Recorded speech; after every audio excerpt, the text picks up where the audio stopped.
So who do you fault? I fault myself. I mean, all blame unequivocally comes back to me, because at the end of the day, there's something more I could have done in that class, and I accept that. I fault Danny D. Glover. So how do you feel?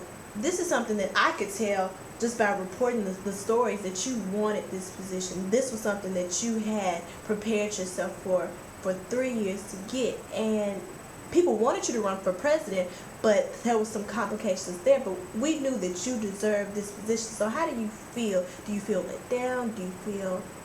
Explain that. Of course, I feel a sense of I did let the student body down, but you have to look at the bigger picture. You can't just look at the small context of it, which is he wanted this really bad for himself. That goes against everything I'm about, because it is only when we forget ourselves that we do things which are deserving to be remembered. This story has to be told.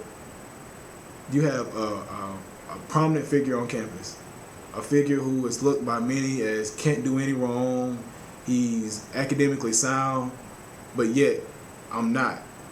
My story tells of incoming freshmen that yes, even Danny Glover can fail if he's not academically sound. So it gives them no room to play around, because if they will fail Danny Glover, if they will take this position from Danny Glover, they will take it from another person who is not, of the same caliber or hasn't reached that level in their matriculation through Tennessee State University. Has the same problem happened with other members of the SGA? Oh, what do you mean? Has this same problem arise between possibly the president, possibly other reps at large? It's been rumored. I haven't had direct evidence that it's happening or what have you, but I have been hearing some stuff circling throughout campus about it.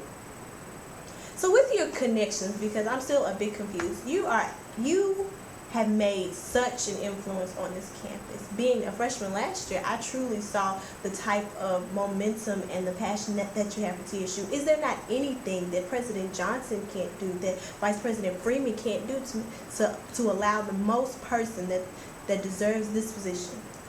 Let me be very candid with you. Student Government Association has a constitution in which we are obligated to live by and to pretty much govern by. They're following the Constitution as written. I am not asking for any special privilege. If don't do something for me that you wouldn't do for something else. I am not trying to set precedent for future situations like this in the future, whereas if they're big on campus, give them a position. That's what I do not want. If anything, I want this to be a firm example to all that the SGA Constitution will be abided by at all times, good and bad. And this situation just happens to be a bad situation. So what happens next? What's Plan B? Plan B? Plan B is to move on. Move on. This is a situation. This is not going to affect the student body.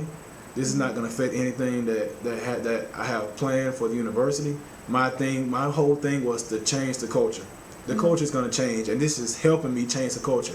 This is giving me, I guess you can say, this is making me a quote-unquote expert on why you should be academically sound.